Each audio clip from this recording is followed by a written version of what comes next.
Hello, everyone, and welcome to the Within Range Coaching Podcast. I'm Ranger, certified holistic success coach, and in this podcast, I'm breaking down the journey that entrepreneurs face as they start their organization, find solutions to the roadblocks in their way, and create an impact that lasts.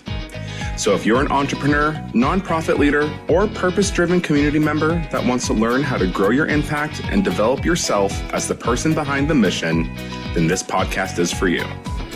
I know you're just as eager to get started as I am, so let's jump right in.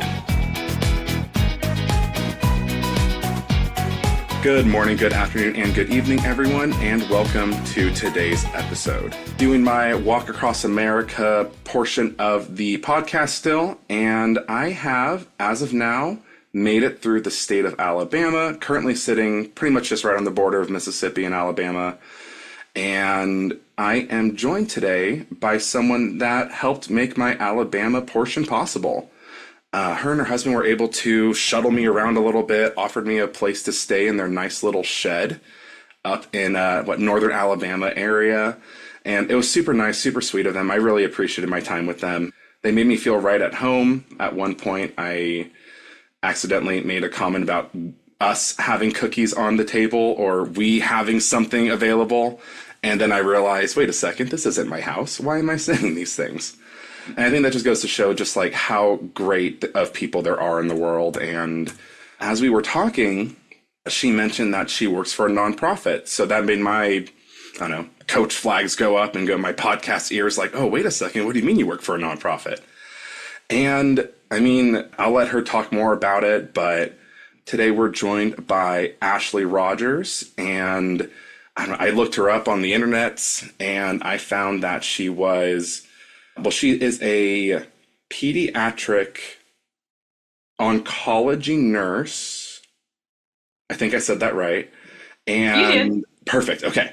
And geez, I mean, she's been in the game for a while. She has 10 plus years of experience. She was summa cum laude with her master's degree in pediatric primary care and the Sigma Theta Tau Honor Society of Nursing, Care Champion Award recipient, Nurse Navigator, all these great things. And she works for the Chad Tuff DIPG Foundation. I can list everything else that she has on this website, but let's go ahead and say hello to Miss Ashley Rogers. Ashley, how are you doing? Good. How are you?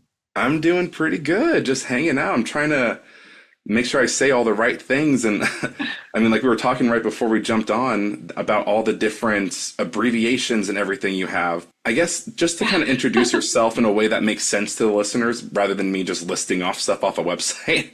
Why don't you introduce yourself and tell everyone why you're here? So all of those acronyms, it basically stands for I'm a pediatric nurse practitioner. Long story short, that's all it is. It's just a pediatric nurse practitioner, and it's divided into acute care and primary care. So that PC at the end of mine is primary care.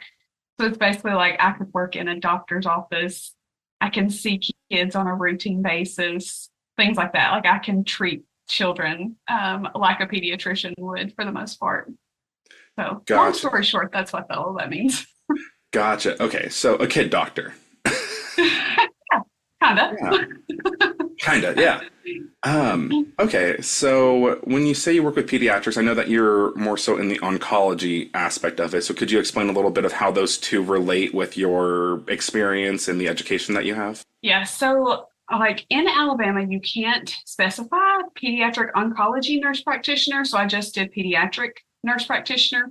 But in that, like when you do pediatrics, you can work with any specialty as long as the child is under 21 years old. So I can do anything within pediatrics. I just chose oncology because that's where my heart is.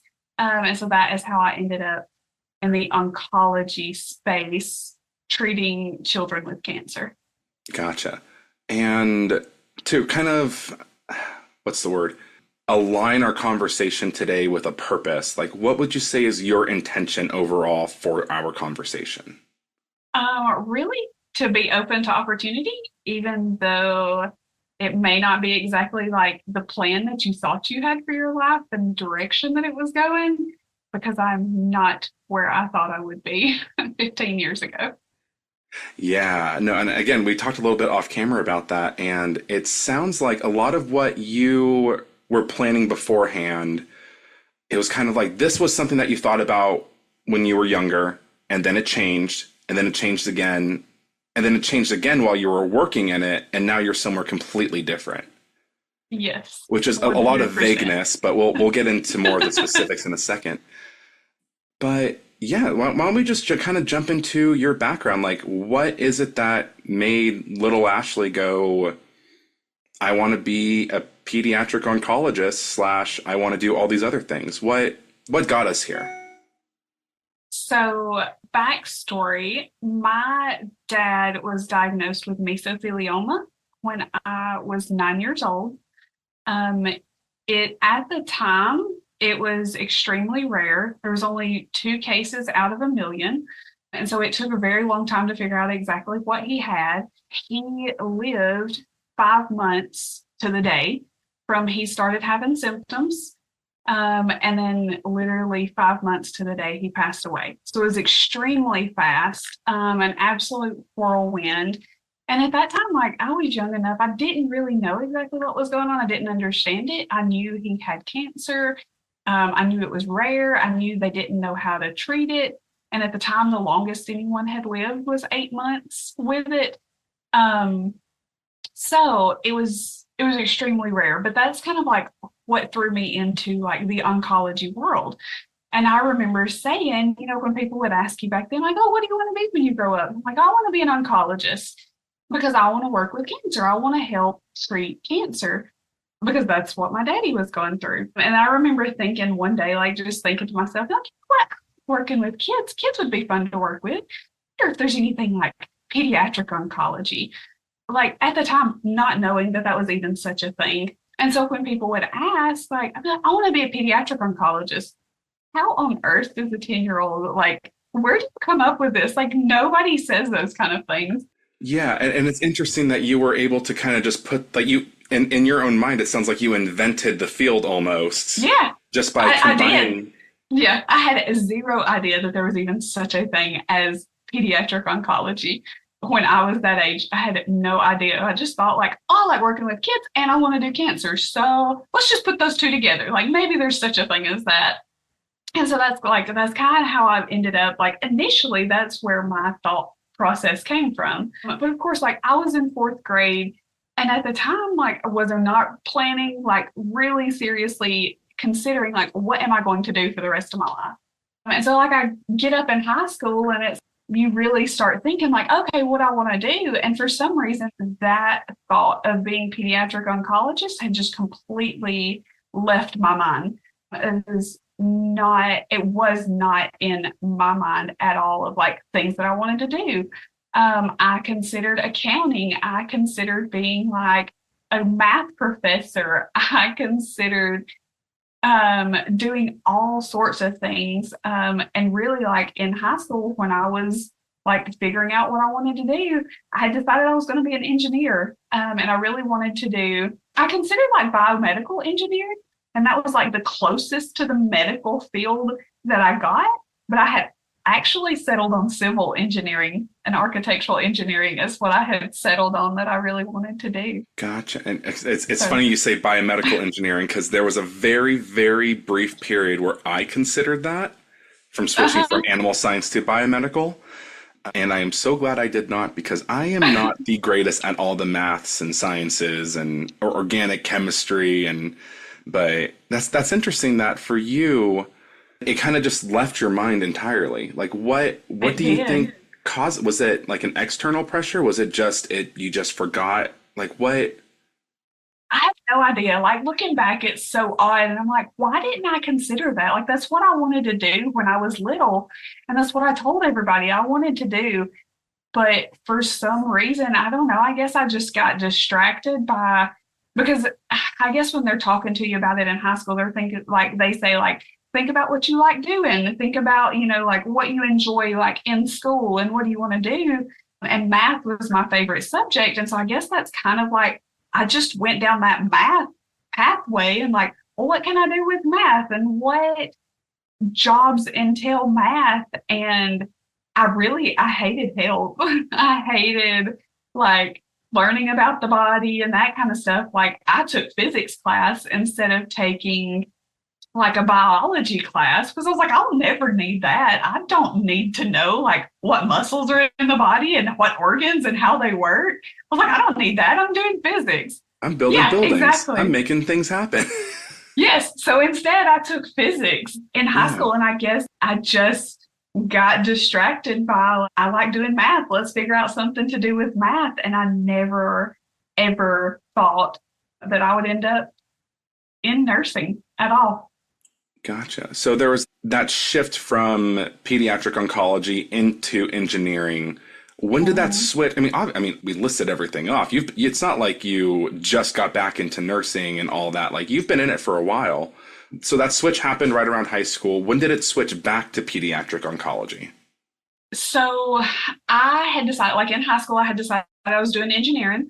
I had already toured colleges. I had a plan. I was already set to go to Auburn for engineering. And then the stock market crashed in 2008, which was my senior year in school. When the stock market crashed in 2008, people in engineering were getting laid off and you weren't finding jobs in engineering. There was absolutely nothing. And so I had a panic moment where I was like, I need to find a job that I can do no matter what. Like, no matter what the economy looks like, I need to find something where I'm always going to be able to find a job, no matter where I go, because I was like, I also don't know where I'm going to end up. Like, I don't know if I'm going to stay in Alabama or if I'm going to go anywhere else. I need to find a job that is available everywhere at any time. And at that time, I was like, I don't want to go to school for 4 years and get out and not be able to find a job. So that is how I changed from engineering. So I was like, you know what? Nurses are everywhere. Nurses can do so many different things. They are always going to be needed. No matter what the economy is, nurses will always be needed. And so that is literally how I ended up in nursing. I actually applied for the nursing program that I got into the very last day that they were accepting applications, because it was like really last minute change of like, oh God, I'm going to have to do something. So I called the school and I was like, hey, I'm going to try to apply. Can you figure out like how to get me a number so that I can do this? Because the application's closed today. And sure enough, they did, they worked with me really well. And so I got accepted. That's how I got accepted into the nursing program. And then like even going through nursing school, I was like, I don't know what I want to do. I don't know what area of nursing I want to do. I don't know how I want to do this. I have zero idea. I just know I'm going to be a nurse, but I don't know what I'm going to do with it yet. And that's so interesting because when you're saying that, it sounded like that, 2008 hit, market crashed. We all know the story. And then you're like, okay, I can't do engineering because it's one of those jobs that aren't, I guess we'll use the COVID terms, like essential, right? Right. And I thought you were going to say, then I remembered that I wanted to be a pediatric oncologist. And that didn't happen for you. No. Like even now during school, you're not remembering that was something that little Ashley had kind of declared one day. Like when did you remember that? It was it's one of those things like doors just kind of opened. And I ended up in positions that kind of led me back to that without me actually making that determination of like, oh yeah, I really wanted to do this. So at the time when I got out of high school, I was like, well, if I'm going to do nursing, I need to get some background knowledge on medical stuff. So I started working at a local hospital just to get some like base knowledge, because at that point, my whole idea was based around engineering. So I was like, I need to learn this stuff. So I was working at a local hospital. I was miserable. I was working night shift. It was with just med surge, which is a hodgepodge of everything you can imagine. And it was adults. And I hated it. It was absolutely awful. I learned so much, but I hated it. And so I was doing that. Like, even when I started nursing school, I was like, I'm going to push through this. I've got to do this. I know this is not what I want to do. So I got to figure out something else that I want to do. And so I was working about an hour away from where I was living, going to school. And I was driving back once a week on my off day from school to work. And so at the time, I was spending more in gas driving back than what I was making in that one day that I was actually working there. So I kept applying to Huntsville Hospital. I was trying to get in. That was where I was going to school at. And I was like, I need to try to get a job closer. So I kept applying and kept applying. I finally got a call back one day, and they wanted to interview me for the pediatric floor. And I was like, okay. So actually, I had set up 2 interviews for that day. One was for the med-surg floor that I was actually doing clinicals on at the time. And the nurse manager had basically said, like, we are desperate for help. If you want to do this, you have the job. So I set up 2 interviews that day. I went to the pediatric interview, and then I turned around and went straight to the med-surg interview. I left the med-surg interview, and she was like, okay, you'll be getting a call from HR. We'll set up a time, like we'll discuss orientation and all that kind of stuff. It was basically like, you have this job because we have nobody. We are desperate for help. And I was thinking, man, I really don't want to do this. Like, I know what I'm getting into, and it's the same job that I've been doing. I was like, it's just closer. I don't want to do this. But as I was pulling out of the parking garage that day, I got a call from HR, and I was like, shoot, what am I going to do? Am I going to tell them, like, yes, I'll take it? Like, what am I going to do? And the little girl on the phone, and she's like, oh, I was just calling to offer you a job. And she's like, well, this is odd. I'm calling to offer you 2 jobs. And she said, you have an offer from the pediatric floor, and you have an offer from the med-surg floor. So, like, which one would you rather do? And I literally told her, I said, you know what? I have never done pediatrics before, so let's try that one. Because I said, I know I don't want to do med-surg. So I said, I've never done pediatrics. Let's do pediatrics. Let's try that. And so that's how I ended up back in the pediatric world. And I remember thinking, like, once I started that job, within the first week, I was like, this is the best thing ever. Like, kids is what I want to do. I want to do pediatrics. And so at that time, like, it was set. I was like, okay, well, now I know I'm going to do pediatrics. But at that time, I was still considering, like, school nurse. Do I want to work in the hospital? Like, how do I want to do pediatrics? And oncology still never crossed my mind. And it's kind of odd because Huntsville Hospital is actually a St. Jude affiliate clinic. And so they are the place where all of the cancer children that are treated at St. Jude come, who live in this area. And so it wasn't until I had my first St. Jude patient on the pediatric floor that I was like, this is it. Like, this is what I want to do. I had no idea this was even an option. And that was really after I wanted to do intensive stuff. So I had gotten a job in the pediatric ICU. I was like, this is what I want to do. But really, like, when I took care of my first St. Jude patient there, they were the least intensive for the most part. And the other nurses didn't like them. And I was like, I love these patients. And so they would always give me the St. Jude patients. And so that's how I really got back into, I want to do pediatric oncology. I'm like over sitting here. I'm like, so it's like you got lined up with the pediatrics, you got lined up with the like, did you make that? I don't know why I'm so dead set on, like, did you make that connection that it was this is what I wanted when I was small, and now I'm grown and I'm doing it? Yeah, no, it actually, that didn't click. I had started nurse practitioner school because I was like, okay, I know I don't want to work in the hospital for the rest of my life, so I need to do something else. So I'd actually started nurse practitioner school. And I begged them to let me take a chemo course so that I could administer chemo in the ICU. And at that time, they required you to have worked in the ICU for at least 2 years. And I was right at the edge of, like, my 2 years being in there. So I begged them to let me in this course that they were teaching, because otherwise it would be a whole nother year before they taught this chemo course. So they let me in.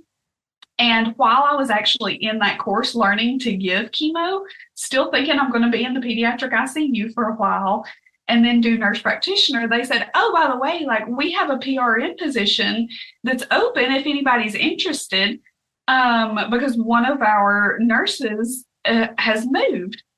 And, like, at that time, I was like, I could do that. That would be great because this would work really well with me being in nurse practitioner school. I'll have a PRN job instead of a full-time job. And it's office hours. It's Monday through Friday, no weekends, no holidays. It was wonderful. So I was like, I can do that. And then like when I got to St. Jude is when I actually like slowed down to think, like, this is where I was always supposed to be. This is what I said I wanted to do when I was a child. Like, how on earth, like, all of these doors just opened and I went in these, like, I took these opportunities that led me back to right where I said I wanted to be when I was 10 years old.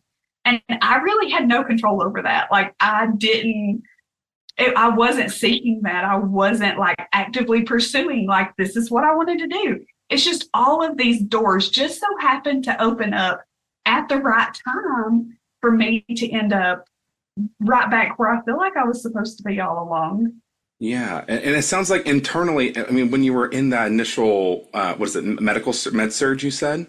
Like you could it sounded like you could physically feel like this isn't where I'm supposed to be. Oh, exactly. It was miserable. Hey guys, Ranger of Recordings Past jumping in real quick to talk to all of you coffee and tea lovers. Are you ready to brew up something amazing? If so, I've got just the thing for you. Cold-Blooded Caffeine Company. This isn't just any coffee, it's your ticket to a great boost of energy that helps save the rainforest.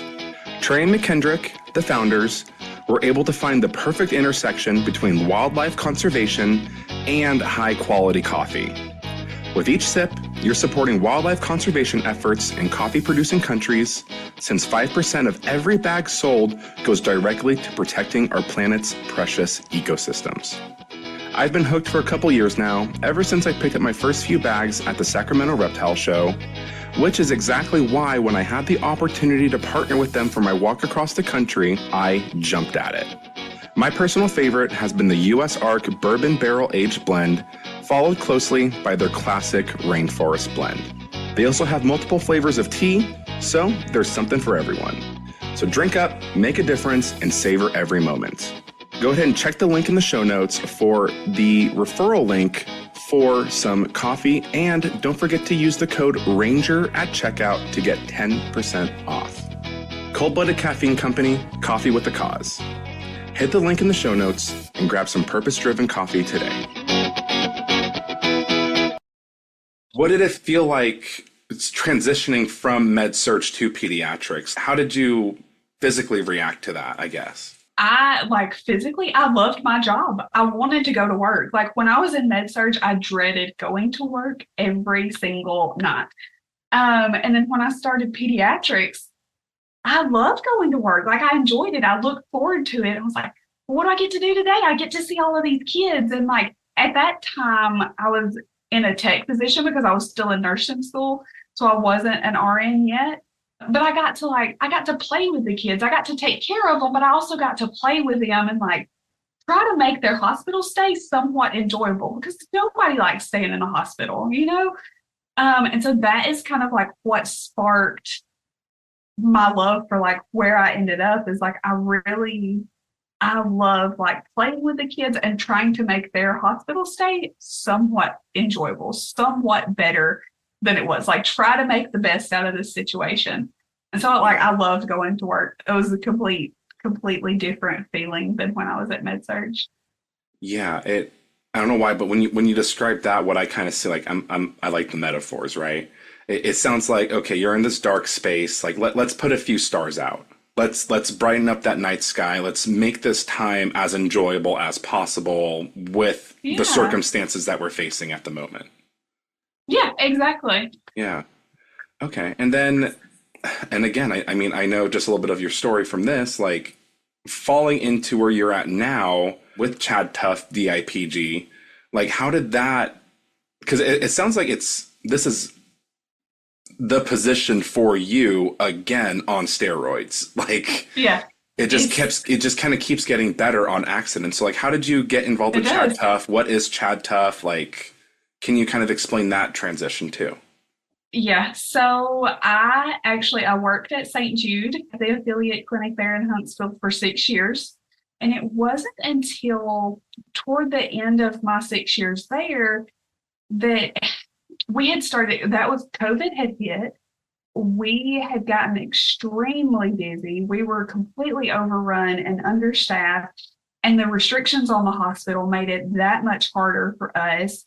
And then, like, they were changing what they wanted us to do as far as nurse practitioners. And what they were like wanting out of us, I felt like was putting my license on the line. And so I wasn't comfortable treating the patients the way that they wanted us to treat them within Huntsville Hospital. And they were really looking at it from a money standpoint. And I was looking at it like, I'm here to try to help treat these people and try to help these families and kids get through this horrible diagnosis. And so I wasn't enjoying my job anymore. I didn't get to talk with the families and learn like how I could help them. I didn't get to play with the kids and try to make their visit enjoyable, to make it better so that they didn't realize, like just how sick they were.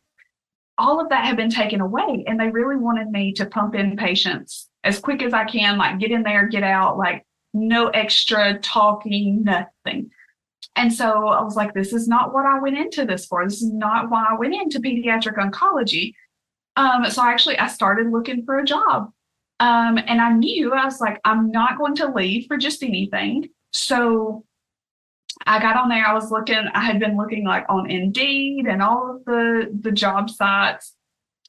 And one day, like I had been looking for months. I was like, I want to do pediatric oncology. I want to find something in pediatric oncology. So I stuck to that. And one day, literally probably 6 months after I had started looking, this job opening, it popped up, and it was for this foundation out of Michigan.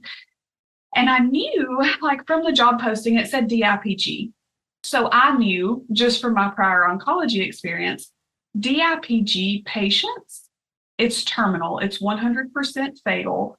No one survives this.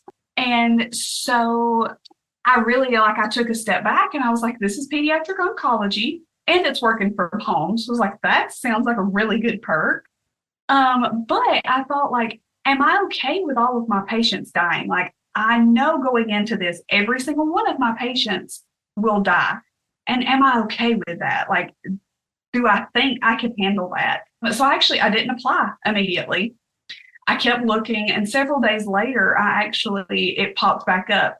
And I went back to it. Like, after self-evaluation, I was like, this is what I went into pediatric oncology for. Like, I went in, and my passion is to help make the lives of people who are going through the absolute worst thing in their life a little bit better. And this would be the perfect opportunity for that. Like, for one, I get to work from home, so that is a perk. But in reality, like, my whole job now is just to try to make these people's lives better when they are going through the worst time of their life.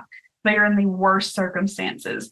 And so that's why I was like, you know what, like, let's apply for it. So I applied for it, and sure enough, like, they called me back. There were several times, like, when I talked to them back and forth, where I was like, I don't know if this is going to work. Like, to begin with, like, the program had actually not started at the time. They were actually looking to start this program. It had actually not started at the time, so it was very kind of iffy. I was like, I don't know if this is a stable job. Do I want to do this? At the time, they didn't offer insurance and anything like that. And I was like, well, I can't go without insurance. So if you're not going to offer insurance, like, I can't do this. So there were several questionable times where I was like, I don't know if this is going to pan out. But then I ended up that, like, everything worked out, everything aligned. And I was like, yeah, let's do this. Let's take this job. And so that's really how I ended up with this program. So the Chad Tough Defeat DIPG program is actually two foundations of families whose sons went through DIPG at roughly the same time. One is from Ann Arbor, Michigan, and the other is from Bethesda, Maryland. They're just outside of DC. So they were two families who were going through DIPG at the same time with their sons who were roughly the same age. And that's kind of how they got connected. The DIPG community is very small. DIPG is extremely rare. There's only roughly 300 children diagnosed each year in the US. So there's not a lot of it. So that community is very small, and that's how they got connected. In 2021, they decided they wanted to combine their foundations. So that is what the Chad Tough Defeat DIPG Foundation, how it came to be. They had family partners. It's called family partners, who have also had children who had DIPG who have passed away. These family partners, they have foundations of their own, and they raise money for DIPG research. And that was what Chad Tough was really based around, was they fund research for DIPG. They got together and they said, one thing we wish we had when we were going through our journey with DIPG was somebody that had a medical background that could explain this stuff to us, because clinical trials are like a foreign language, and understanding all of these medical terms that are being thrown at you when you don't have a medical background.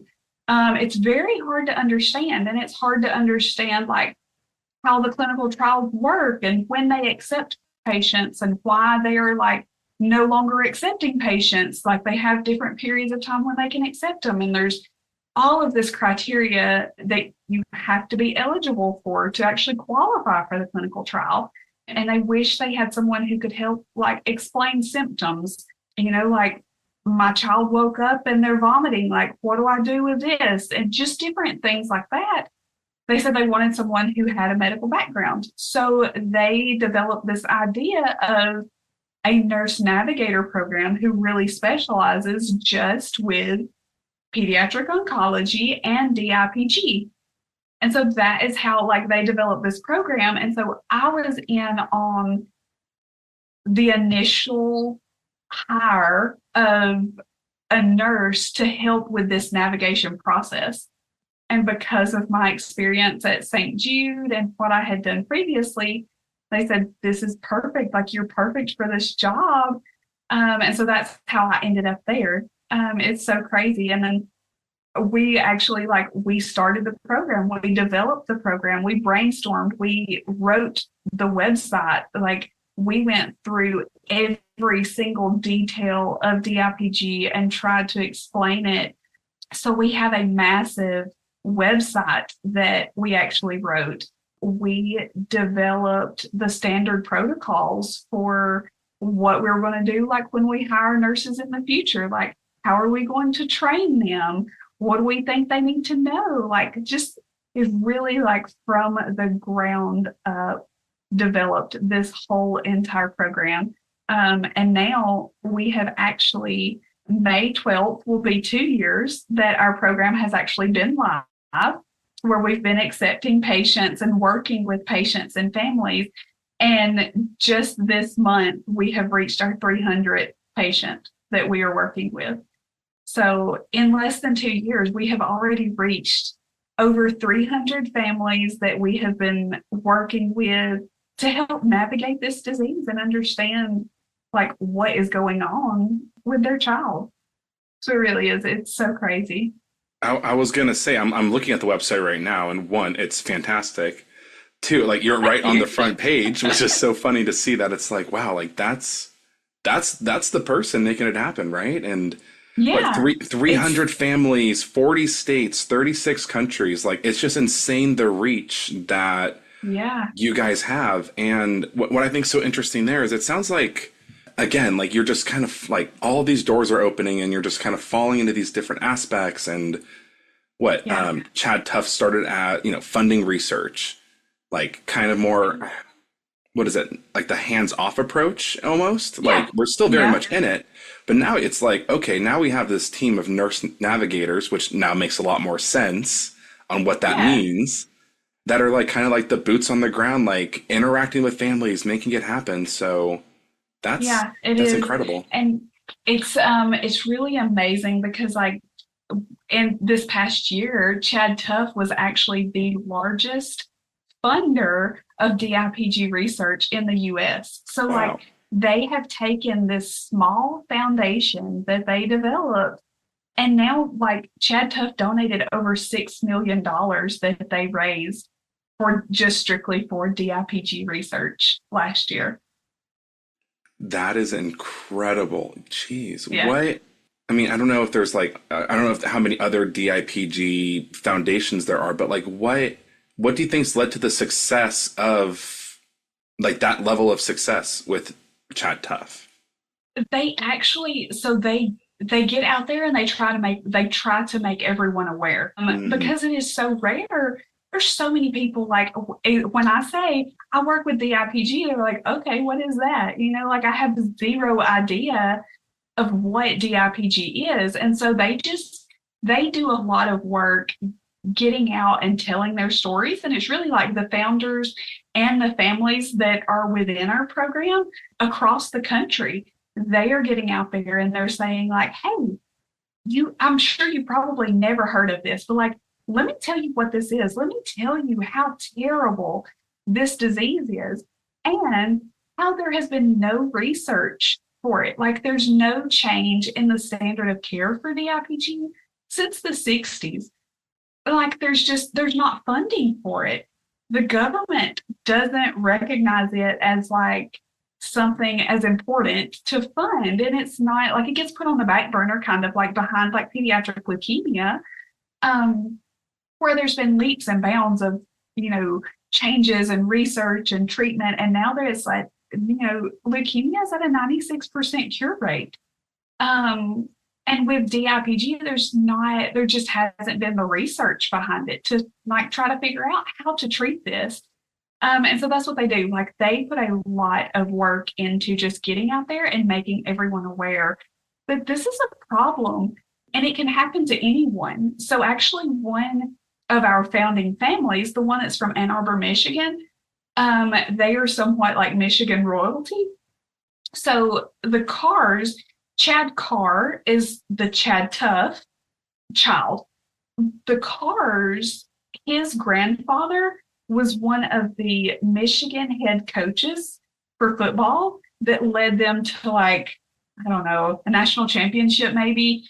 He was kind of like the Bear Bryant of Alabama, like with Tuscaloosa.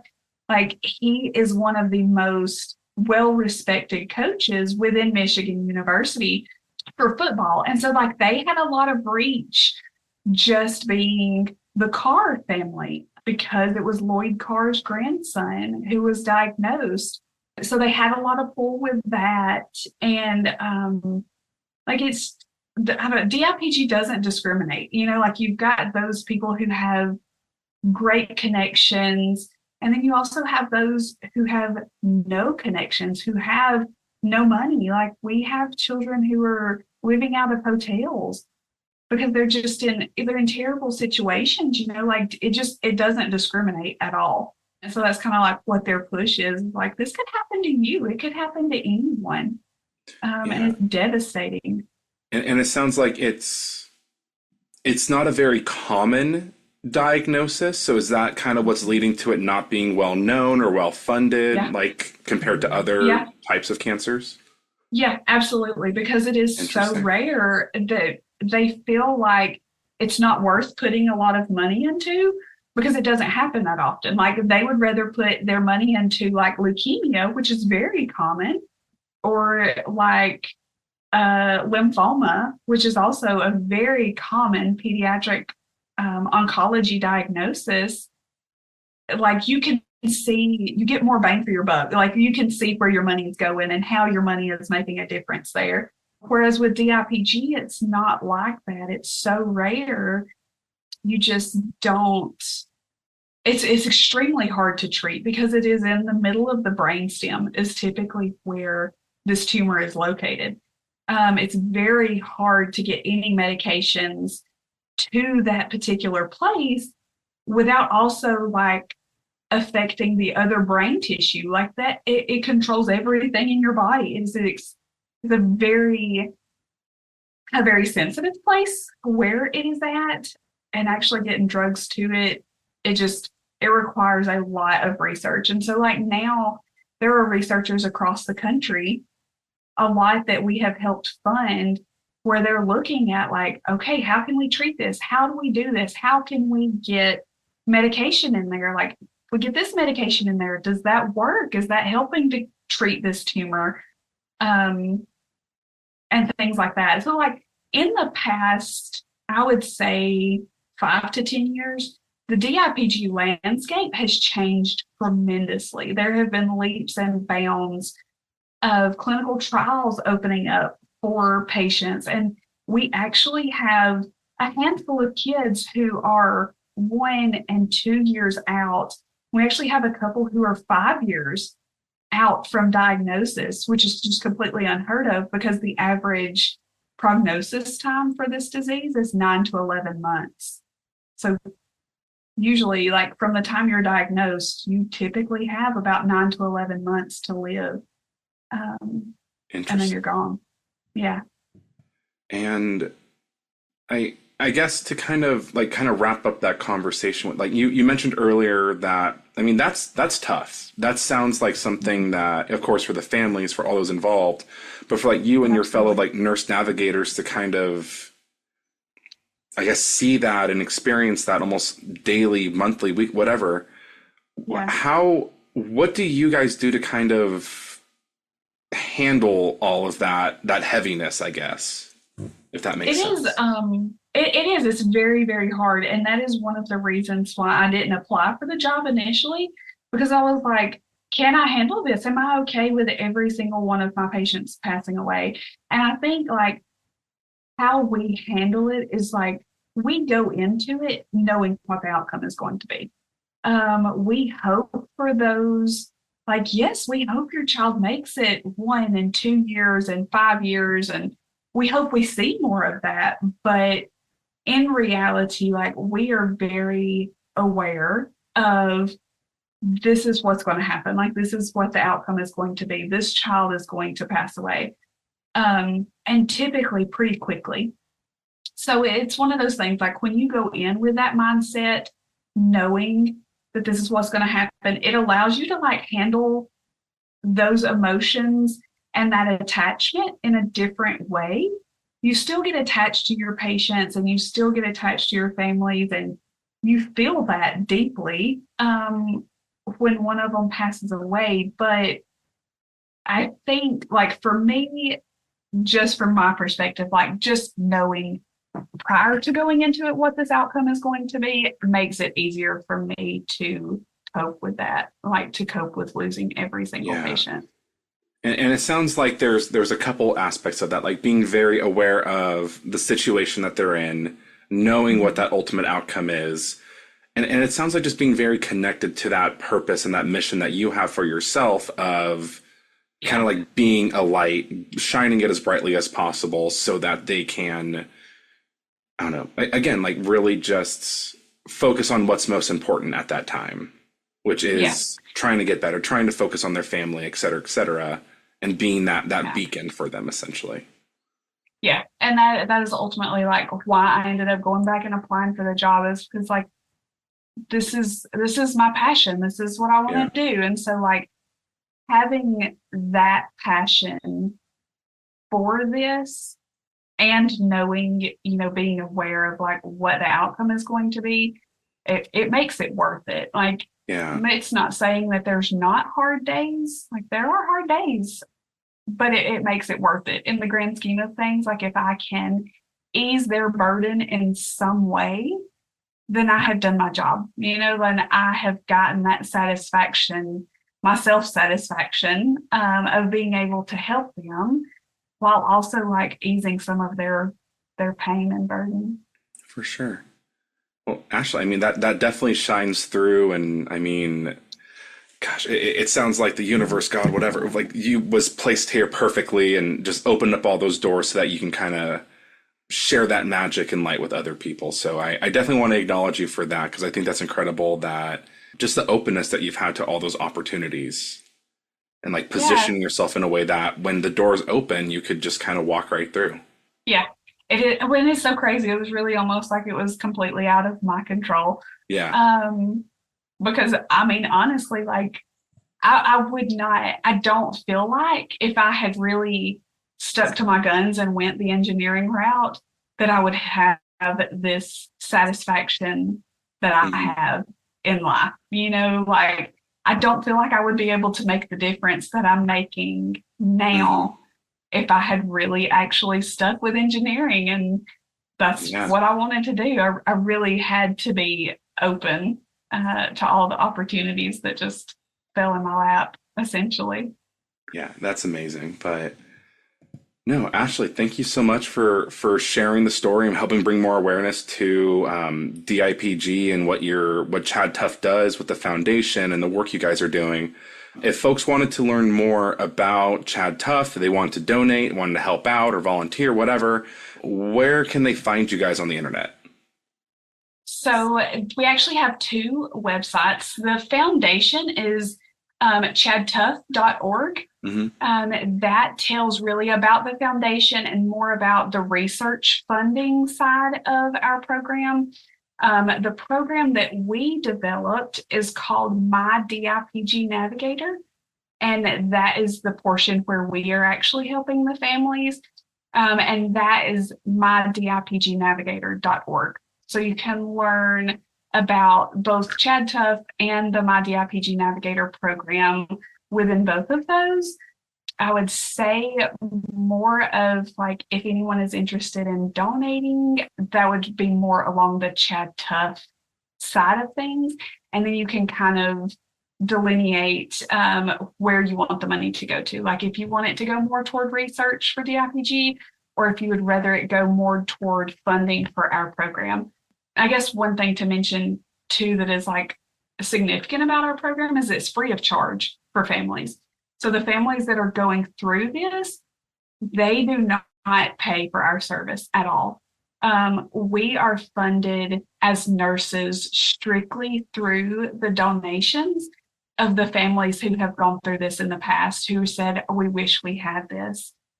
So our program, the DIPG Navigator, runs strictly off of donations. So it would be greatly appreciated for donations with that. And it's just to give this service to families so that they don't have to pay for it. That's amazing. And again, that's so great to know that there are people, and I think that's the whole thing with the walk, right? That there's problems in the world. There's things that are out of our control, in our control, whatever. But despite all the terrible things, like there's people out there that are a light, that are a beacon, that are saying, hey, this thing is terrible, but what can we do to make it better? And I think that Chad Tough and DIPG Navigator are one of those things. So thank you for doing what you do. I'll put all the info in the show notes for DIPG Navigator, Chad Tough, and also the social media links: Facebook, Instagram, LinkedIn, it looks like, YouTube maybe too. But yeah, Ashley, thank you so much for hanging out with us today. Thank you so much for having me. Of course. I had such a great time interacting with Ashley and having her on the podcast. I really think that the folks over at the Chad Tough Foundation are doing some amazing work. What I really take away from my conversation with Ashley is something that we've kind of talked about before, with how important it is to be open to opportunity and possibility. Like she said, things just kind of kept falling in her lap, but that's only because she was putting in the work day in and day out. It didn't just happen necessarily, but the doors opened and she was able to walk right through, which again, just putting herself in opportunity's way so that when it comes up, she's able to take advantage of it. Again, if you'd like to learn more about the Chad Tough Foundation and the amazing work they're doing over there, everything's down in the show notes: their Instagram, Facebook, website, everything that you would need to learn more, donate, and follow along on their journey to help folks focus on what is most important in a time of need. As always, we'll see you guys next week. And remember to have fun, stay safe, and be yourself. See you guys then. Bye now.